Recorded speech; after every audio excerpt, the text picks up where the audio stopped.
আমার প্রিয়, আজ আমি তোমার হৃদয়ের অন্তরে জমে থাকা সেই গভীর যন্ত্রণা অনুভব করছি, যা তুমি কখনো কারো কাছে প্রকাশ করার সাহস করনি। তোমার চোখের নীরবতা অনেক কিছু বলে দেয়, তোমার নিঃশ্বাসের ভার যেন তোমার মনকে ক্রমশ গ্রাস করছে। তুমি ভাবছো, এবার কি হবে? যাকে তুমি প্রাণ খুলে ভালোবেসেছিলে, যাকে তুমি নিজের মানুষ জেনে জীবনের অমূল্য সত্য পর্যন্ত ভাগ করেছিলে, সেই আজ তোমার সত্য জেনে ফেলেছে। কিন্তু সেই সত্য বুঝবার পথ বেছে না নিয়ে সে নিমজ্জিত হয়েছে প্রতিশোধের অগ্নিতে। জীবনে সব মানুষ আমাদের মতো ভাবতে শেখে না। কেউ আমাদের ভালোবাসাকে শক্তি মনে করে, কেউ আবার এটিকে দুর্বলতা ভেবে বসে। তোমার প্রিয়জন আজ অন্ধকারের ঘোরে আটকে আছে। তার অন্তরে ক্রোধের ঝড় বইছে, যা তার সত্য দেখবার দৃষ্টি মলিন করে তুলেছে। সে বুঝতে পারছে না সত্য কোনো ছলনা নয়। সে দেখতে পাচ্ছে না তোমার হৃদয়ের পবিত্রতা তার সন্দেহের কালিমার চেয়েও বহু গুণ নির্মল। মনে রেখো, যখন কেউ ভালোবাসা ছেড়ে প্রতিশোধের পথে যায়, তখন সে সর্বাগ্রে নিজেকেই হারায়। প্রতিশোধের আগুন শুধু অন্যকে পোড়ায় না, তার আগে যে হাতে সে ধরা থাকে সেই হাতকেই দগ্ধ করে দেয়। এই সময় তোমার বোঝা উচিত, ভয় পাওয়ার কিছু নেই, কিন্তু সচেতন হওয়া জরুরি। তোমাকে নিজের শক্তি, নিজের মন, নিজের আত্মাকে এই অন্ধকার থেকে রক্ষা করতে হবে। তোমার পথ কি? প্রথমত, স্থির থেকো। কখনো ক্রোধ দিয়ে উত্তর দিও না, কারণ ক্রোধ শুধু আরও ক্রোধকে ডেকে আনে। দ্বিতীয়ত, তোমার সত্যকে আঁকড়ে ধরো, কারণ তোমার সত্যই তোমার রক্ষা কবচ। যে সত্যের পাশে দাঁড়ায়, তার চারপাশে সর্বদা থাকে আমার ঐশ্বরিক সুরক্ষা। তৃতীয়ত, তোমার প্রার্থনাকে গভীর করো। রাতের নির্জনে চোখ বুজে আমার নাম জপো, হে মাধব, হে গোবিন্দ, আমায় শক্তি দাও। তুমি দেখবে আমার আশীর্বাদের অদৃশ্য কিরণ তোমাকে ঘিরে ফেলবে। মনে রেখো প্রিয়তম, এই জীবনের কোনো পরিস্থিতিই তোমাকে ভাঙবার জন্য আসে না। প্রতিটি পরীক্ষাই আসে তোমাকে গড়বার জন্য, তোমার আত্মাকে আরও উজ্জ্বল করে তোলার জন্য। যে মানুষ তোমার বিরুদ্ধে ষড়যন্ত্র রচছে, সে আসলে তোমার ধৈর্য আর বিশ্বাসেরই পরীক্ষা নিচ্ছে। যদি তুমি এই সময়টায় নিজেকে সামলে নিতে পারো, তবে এই অগ্নি তোমাকে পুড়িয়ে ছাই করবে না, বরং আরও শুদ্ধ, আরও দৃঢ় করে তুলবে। প্রিয়তম, আজকের রাত আমি তোমার সঙ্গেই আছি। তোমার ভয়ের অন্ধকারের মাঝে তোমার কানে আমি কেবল এই মধুর বাণী পৌঁছে দেব, ভয় করো না, আমি আছি। মনে রেখো, তোমার সত্যই তোমার ঢাল, আর আমার আশীর্বাদই তোমার শক্তি। আমি জানি তোমার মনে হাজারো প্রশ্ন ঘুরছে, সে এখন কি করবে, কতদূর পর্যন্ত যাবে। সময় যেন তোমার বিরুদ্ধে দাঁড়িয়ে গেছে, প্রতিটি নিঃশ্বাস যেন কোনো ঝড়ের আগের নিস্তব্ধতা। আমি চাই তুমি সেই সত্যকে দেখো, যা তোমার চোখ এখনো দেখতে পাচ্ছে না।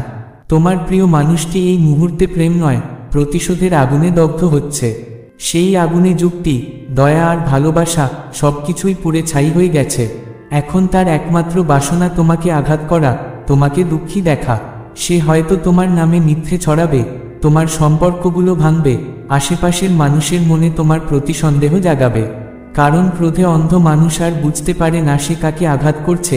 সে শুধু নিজের জয় দেখতে চায়, যদিও সেই জয় তাকে নিজের জীবন থেকেও বঞ্চিত করে। আর তোমার করণীয় কি?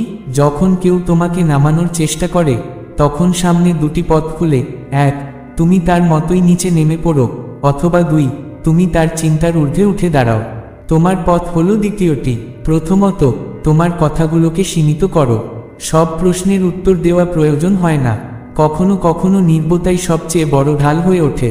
দ্বিতীয়ত, তোমার কর্মকে নির্মল রাখো। যদি তোমার কাজ সত্য আর পবিত্র হয়, তবে মিথ্যার প্রতিটি তীর তোমার বুকে আঘাত হানতে পারবে না, তোমার চারপাশেই ভেঙে পড়বে। প্রিয়তম, এ পরীক্ষার সময় তোমার ধৈর্যই হবে তোমার আসল জয়। আর আমি, তোমার কৃষ্ণ, সদা তোমার পাশে আছি।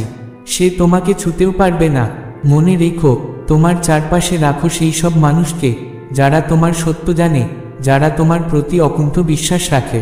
এরা তোমার চিত্তকে স্থির রাখবে, তোমার মনকে অটল রাখবে। আমার শক্তি তোমার সঙ্গে আছে। তোমার মনে হয়তো ভেসে আসে সে বুঝি তোমার বিরুদ্ধে জয়ী হবে, কিন্তু স্মরণ রেখো, যার পাশে ধর্ম আর সত্য থাকে, তার পাশে আমিই থাকি। আর যখন আমি দাঁড়িয়ে যাই, তখন কোনো ষড়যন্ত্র, কোনো ছলনা, কোনো প্রতিশোধের আগুন তোমাকে বিন্দুমাত্র স্পর্শ করতে পারে না। আমি তো দেখছি, যখন সে তোমার নাম নিয়ে অন্যের সামনে তোমাকে হেয় করার চেষ্টা করছে, ঠিক তখনই আমি তোমার চারপাশে অদৃশ্য এক রক্ষাকবচ বিস্তার করব। তোমার আত্মবিশ্বাসই হবে তার সবচেয়ে বড় পরাজয়, কারণ সে দেখবে তার সকল প্রচেষ্টা ব্যর্থ হয়ে তুমি এখনো হাসছ, তুমি স্থির, তুমি ভাঙছ না। এটাই হবে তার চূড়ান্ত হার। তোমার পথ দীর্ঘ, আর এ কেবল এক ক্ষুদ্র পরীক্ষা। তুমি এই পথ অতিক্রম করবে এবং এরপর আরও দৃঢ় হয়ে উঠবে। আজ রাত যখন তুমি নিদ্রায় যাবে, হৃদয়ের গভীরে এই বাণী স্থাপন করো, যে আমাকে নামাতে চায় সে নিজেই নিজের অন্ধকারে ডুবে যাবে, কারণ আমি আছি কৃষ্ণের সুরক্ষার ছায়ায়। তুমি অনেক সহ্য করেছ, অনেক সময় নীরব থেকেছ। এখন সেই সময় এসেছে যখন আমি তোমাকে আমার সেই দেবীয় পরিকল্পনার সঙ্গে পরিচিত করাবো, যা তোমার জন্য আমি রচনা করেছি। তুমি ভাবছ তোমার বিরুদ্ধে যে ষড়যন্ত্র চলছে তা শুধু তোমাকে দুর্বল করে দেবে, কিন্তু না, যে আমার আশ্রয় চলে তার বিরুদ্ধে ওঠা প্রতিটি পদক্ষেপ অবশেষে তার নিজেরই ধ্বংসের কারণ হয়ে দাঁড়ায়। এই দেবীয় পরিকল্পনার প্রথম ধাপে আমি তার অন্তরে অস্থিরতার বীজ বপন করব। প্রতিশোধের আগুনে দগ্ধ হয়ে কোনো মানুষ শান্তি নিয়ে বাঁচতে পারে না। সে রাতের পর রাত ঘুমোতে পারবে না, নিজের চিন্তাই তাকে কুরে কুরে খাবে। দ্বিতীয় ধাপে আমি এমন পরিস্থিতি সৃষ্টি করব যেখানে সত্য নিজেই প্রকাশিত হবে। প্রিয়জন, এ আমার প্রতিশ্রুতি, যখন তুমি আমার আশ্রয় থাকো তখন কোনো অন্ধকার, কোনো মিথ্যা, কোনো ষড়যন্ত্র তোমার আলোকে নিভিয়ে দিতে পারে না। যা সে তোমার বিরুদ্ধে অস্ত্র হিসেবে ব্যবহার করতে চেয়েছিল, সেই অস্ত্রই ধীরে ধীরে তার নিজের বিরুদ্ধে দাঁড়াবে। মানুষ একসময়ে তার কথায় আর ভরসা করবে না, কারণ আমি নিজেই তার মিথ্যাকে তার মুখ থেকে ফসকে বের করে আনব। আমার পরিকল্পনার তৃতীয় ধাপ হবে, আমি তোমার চারপাশে এমন মানুষ পাঠাবো যারা তোমার মনোবল জাগ্রত করবে, তোমাকে সুরক্ষা দেবে এবং তোমার পথে আসা প্রতিটি বাধাকে দূর করবে।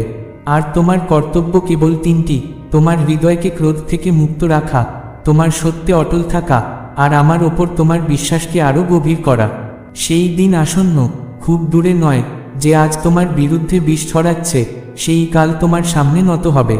তার চোখে থাকবে অনুশোচনার দগ্ধ বেদনা, কারণ প্রতিশোধের আগুনে সে নিজেকেই হারিয়ে ফেলবে। আর তুমি তখনও অটল দাঁড়িয়ে থাকবে, তোমার মুখে ফুটে থাকবে সেই প্রশান্তি যা কেবল আমার সান্নিধ্যে পাওয়া যায়। স্মরণ রেখো প্রিয়, এই পৃথিবীতে যতই অন্ধকার ছড়িয়ে পড়ুক না কেন, একটি প্রদীপের আলোকে কখনো নিভিয়ে দিতে পারে না।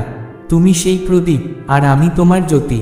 যতক্ষণ আমি তোমার সঙ্গে আছি, কেউ তোমার সর্বনাশ ঘটাতে পারবে না। সময় এসে গেছে, যে তোমার বিরুদ্ধে দাঁড়িয়ে আছে সেই কাল নিজের তৈরি জালে জড়িয়ে পড়বে। আর সেই মহাপাল্টনের শুরু তুমি নিজের চোখে প্রত্যক্ষ করবে। যে তোমার সম্মান ক্ষুণ্ণ করতে চেয়েছিল, যে তোমার সম্পর্কে মিথ্যা ছড়িয়েছিল, সেই সব কথাই কাল তার বিরুদ্ধে ফিরে যাবে। মানুষ তার বাক্যে আর আস্থা রাখবে না, তার কথায় মিথ্যার গন্ধ তারা স্পষ্ট চিনে নেবে। যাদের উপর সে সবচেয়ে ভরসা করত, তারাও ধীরে ধীরে তাকে ছেড়ে দূরে সরে যাবে। সে যে প্রতিটি পদক্ষেপ তোমাকে নামানোর জন্য নিয়েছিল, সেই পদক্ষেপই তার জীবনের জন্য অভিশাপ হয়ে দাঁড়াবে। তার চারপাশের সম্পর্কগুলো একে একে ছিন্ন হবে, ভেঙে পড়বে। কারণ প্রিয়, আমার সুরক্ষায় সত্যের শক্তি অদ্বিতীয়। যে তোমাকে আঘাত করার জন্য মিথ্যা আর ছলনার আশ্রয় নেয়, তার প্রতিটি মিথ্যা সময়ের স্রোতে জড়িয়ে যায়, গিট পাকায়। আর সে যতই নিজেকে নির্দোষ প্রমাণ করতে চাইবে, ততই সে নিজেই জটের গভীরে নিমজ্জিত হবে। তার নিজেরই তৈরি জাল হবে তার পতনের কারণ। আর তুমি তখনও অবিচল, নির্ভীক, শান্তির আলোকময় প্রতীক হয়ে দাঁড়িয়ে থাকবে, কারণ তুমি কৃষ্ণের সুরক্ষায় আছো। আমার প্রিয়, এই মুহূর্তে তোমাকে ভীষণ সতর্ক থাকতে হবে। বিজয়ের ক্ষণে কখনো অহংকারে ভেসে যেও না, কারণ এ জয় আসলে তোমার নয়, এ জয় আমার দান। তোমার কর্তব্য কেবল তোমার কাজ করে যাওয়া, নিজের জীবনকে শুদ্ধ করে সাজিয়ে তোলা। কারণ যখন তোমার শত্রুরা দেখবে তুমি প্রতিদিন আরও উঁচুতে উঠছ, আরও দীপ্তি ছড়াচ্ছ, তখনই তারা নিজের পতনের প্রকৃত স্বাদ বুঝতে পারবে। সে দিন আসবেই, সে ক্ষণ ঘনিয়ে আসছে, যখন সে তোমার সামনে দাঁড়িয়ে থাকবে। তার চোখে থাকবে গভীর অনুতাপের সাগর, তার ঠোঁটে কেবল একটি শব্দ, ক্ষমা করো। কিন্তু তখন আর সে হারানো কিছু ফিরে পাবে না, কারণ প্রতিশোধের অগ্নি ইতিমধ্যেই তার জীবনে সে সবকিছু জ্বালিয়ে ছাই করে ফেলেছে যা ছিল তার সত্যিকারের প্রয়োজন। মনে রেখো প্রিয়, যখন আমি তোমার পাশে আছি, তখন যে কেউ তোমার বিরুদ্ধে দাঁড়ায়, সে শেষমেশ নিজের আধারের অতলে তলিয়ে যায়। তোমার কর্তব্য কেবল স্থির থাকা, সত্যে অটল থাকা, আর আমার নাম স্মরণ করে চলা। সময় এসে গেছে, এ পরীক্ষার শেষ অধ্যায় এখন উন্মোচিত হবে। সেই দৃশ্য তুমি নিজ চোখে দেখবে, যে একদিন প্রতিশোধের আগুনে দগ্ধ হচ্ছিল, আজ সে ক্লান্ত, ভগ্ন, নিজের তৈরি অন্ধকারের গোলকধাঁধায় হোঁচট খেয়ে ঘুরে বেড়াচ্ছে। তার চোখে আর সেই দীপ্তি থাকবে না, যা একসময় তোমাকে দেখে জ্বলে উঠত। তার কণ্ঠে আর সেই কঠোরতা থাকবে না যা সে তোমার জন্য ব্যবহার করত। এখন তার ভেতরে কেবল অনুতাপের ভার, আর এই তীব্র বোধ, নিজের হাতেই সে নিজের সুখ শান্তি ভেঙে টুকরো টুকরো করেছে। আর তুমি, প্রিয়তম, সেই সময়ে তুমি আগের চেয়ে বহু গুণে শক্তিশালী, স্থিতিশীল হয়ে উঠবে। তোমার জীবনে আসবে নতুন সম্ভাবনা, নতুন সম্পর্ক, নতুন দিগন্ত, আর সর্বোপরি আসবে এক গভীর প্রশান্তি যা জন্মায় তখনই যখন মানুষ কঠিনতম সময়ও নিজের সত্যকে আঁকড়ে ধরে রাখে। আমি তোমার প্রতিটি পদক্ষেপে তোমার সঙ্গে থেকেছি, তোমার চোখের অশ্রু দেখেছি, তোমার নীরবতা শুনেছি, তোমার ধৈর্য পরখ করেছি। আর আজ আমি তোমাকে আশীর্বাদ দিচ্ছি, আগামী দিনে কেউ তোমার জীবনে প্রবেশ করতে পারবে না যে তোমার সত্য, তোমার সম্মান কিংবা তোমার হৃদয়কে আঘাত করবে। তোমার চারপাশে থাকবে এক অদৃশ্য সুরক্ষা কবচ, যেখানে কেবল প্রেম ও সত্যপূর্ণ মানুষই প্রবেশ করতে পারবে। নতুন অধ্যায় এখন শুরু হবে। তোমার জীবন আর প্রতিশোধের গল্পে নয়, বরং প্রেম, সাফল্য ও শান্তির গল্পে পূর্ণ হবে। প্রিয়তম, তোমার প্রতিটি দিন এখন থেকে নতুন শক্তি, নতুন আলো, নতুন সম্ভাবনায় ভরে উঠবে। তোমার প্রতিটি পদক্ষেপ তোমাকে সেই পথে নিয়ে যাবে যেখানে শুধু আলোকময় সত্য বিরাজ করে। তুমি ভাবছ তোমার গল্প এখানেই শেষ, কিন্তু সত্যি বলতে এ ছিল কেবল এক পরীক্ষা, জীবনের কঠিন অধ্যায়ের একটি অংশ। এখন আমি তোমাকে সেই গভীর রহস্য জানাবো, যে রহস্য তোমার জীবনের রক্ষাকবচ হয়ে থাকবে, সেই শিক্ষা যা তোমাকে সারা জীবন সুরক্ষিত রাখবে। মনে রেখো, যখন কেউ প্রতিশোধের আগুনে জ্বলে ওঠে, তখন সে নিজের আত্মাকেই দগ্ধ করে, তোমার অস্তিত্বকে নয়। এই পৃথিবীতে অনেকেই আসবে, কেউ তোমাকে ভালোবাসবে, কেউ প্রত্যাখ্যান করবে, কেউ তোমার সত্য বুঝবে, আবার কেউ অজ্ঞতার অন্ধকারে দাঁড়িয়ে তোমার বিরুদ্ধে কথা বলবে। কিন্তু তোমার মনকে তুমি সবকিছুর ঊর্ধ্বে রাখবে, এটাই তোমার প্রকৃত শক্তি। শক্তির আসল পরিচয় জয় করার সংখ্যায় নয়, বরং কতবার তুমি ভেঙে পড়েও আবার দাঁড়াতে পেরেছ, সেই সাহসে লুকিয়ে আছে। যদি কেউ তোমার বিরুদ্ধে ষড়যন্ত্র করে, তোমার প্রথম উত্তর কখনো প্রতিশোধ নয়, বরং ধৈর্য। কারণ সত্যের বিজয় সর্বদাই ধৈর্যের মধ্য দিয়ে আসে, আর যেখানে সত্য জেতে, সেখানে আমিই উপস্থিত থাকি। আজ আমি তোমাকে আশীর্বাদ দিচ্ছি, আগামী দিনে তোমার জীবনে যারা আসবে তারা আর তোমাকে আঘাত করবে না, বরং তোমাকে আরও উচ্চতায় নিয়ে যাবে। যদি কখনো আবার কেউ তোমার বিরুদ্ধে দাঁড়ায়, তুমি আর ভয় পাবে না, কারণ এখন তুমি জেনে গেছো কৃষ্ণ তোমার সঙ্গে আছেন, আর সত্যই তোমার অটল বর্ম। মনে রেখো, যুগের পর যুগ, জন্মের পর জন্ম, প্রতিটি শ্বাসে, প্রতিটি ক্ষণে আমার এই চূড়ান্ত বাণী ভুলে যেও না। তোমার সত্যই তোমার সর্বশ্রেষ্ঠ শক্তি, আর আমার সঙ্গী তোমার অটল আশ্রয়। যতদিন তুমি হৃদয়, প্রেম আর সত্য বহন করবে, কোনো শক্তিই তোমাকে হারাতে পারবে না। আমি তোমার সঙ্গে আছি, আজ, আগামীকাল এবং চিরদিন। রাধে রাধে।